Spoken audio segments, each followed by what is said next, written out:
అబ్బో ఇక్కడ కేజీ చీరలు కొంటే అర కేజీ చీరలు ఫ్రీ అంట. మంగళ్య షాపింగ్ మాల్, కేజీల్లో సేల్, టన్నుల్లో ఆనందం.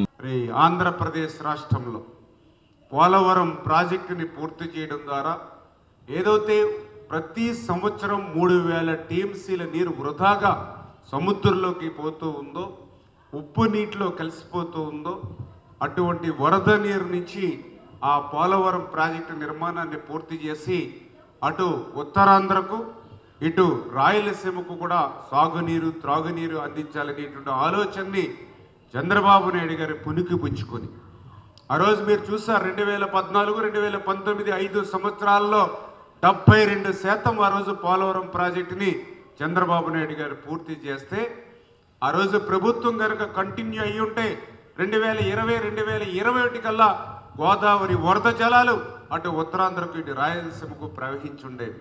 కానీ దురదృష్టం ప్రభుత్వం మారింది. ఏదైతే 9 నెలలు 6 కాలం శ్రమించి కష్టపడి నిర్మాణం చేసినటువంటి డయాఫ్రమ్ వాల్ని ధ్వంసం చేసినటువంటి పరిస్థితి. అక్కడ ఏజెన్సీలు కానీ అధికారులు కానీ 17 నెలలు వాటి వంక చూసేటువంటి పరిస్థితి లేకుండా చేయడంతో మరి ఆ రోజు డయాఫ్రమ్ వాల్ ధ్వంసమైనటువంటి పరిస్థితి, పోలవరం విధ్వంసానికి గురైనటువంటి పరిస్థితి. అటువంటి పోలవరాన్ని మళ్ళీ ఈరోజు తెలుగుదేశం, జనసేన, బీజేపీ కూటమి ప్రభుత్వం అధికారంలోకి వచ్చిన తర్వాత ఇప్పటికే చంద్రబాబు నాయుడు గారు 3 సార్లు క్షేత్రస్థాయి పర్యటనకి పోలవరానికి వచ్చి ప్రతి 15 రోజులకు ఒకసారి ఆయన సెక్రటరియట్లో రివ్యూ చేసుకుంటూ ప్రశ్నార్థకమైనటువంటి పోలవరం ప్రాజెక్టుని. ఎందుకు ఈ మాట చెప్తూ ఉన్నానంటే 2019, 2024లో నేను కూడా మరి ఆ రోజు శాసనసభ్యుడిగా అసెంబ్లీలో ఉన్నాం.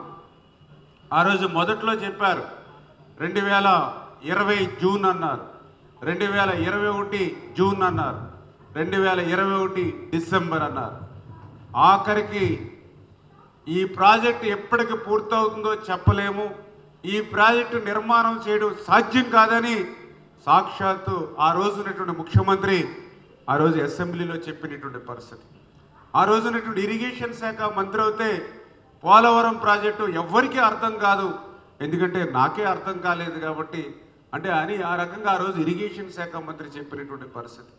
అంటే ఈ రకంగా పోలవరం ప్రాజెక్టుని ప్రశ్నార్థకం చేసి పోలవరం ప్రాజెక్టుని ఇంకా భవిష్యత్తులో చూడలేమేమో, తెలుగు ప్రజలు పోలవరాన్ని మర్చిపోవడమేమో అనేటువంటి పరిస్థితికి గత ప్రభుత్వం నెట్టేసినటువంటి స్థితిలో మళ్ళీ ఈరోజు ఈ కూటమి ప్రభుత్వం అధికారంలోకి వచ్చి ఈ పోలవరం ప్రాజెక్టుని మళ్ళీ గాడిలో పెట్టి 2027 డిసెంబర్ కల్లా ఆ పోలవరాన్ని పూర్తి చేసేటువంటి లక్ష్యంతో ఈరోజు ఈ ప్రభుత్వం పనిచేస్తుంది అని అంటే ఈ పోలవరం పట్ల ఆ యొక్క గోదావరి యొక్క వరద జలాల్ని ఆ యొక్క కేఎల్ రావు గారు ఆశించినట్లుగా అటు ఉత్తరాంధ్ర కానీ ఇటు రాయలసీమ కానీ తీసుకెళ్లి అనుసంధానం చేసేటువంటి ప్రక్రియకు ఏ రకంగా ఈ ప్రభుత్వం శ్రీకారం చుడుతుందో అదే ఒక ఉదాహరణ.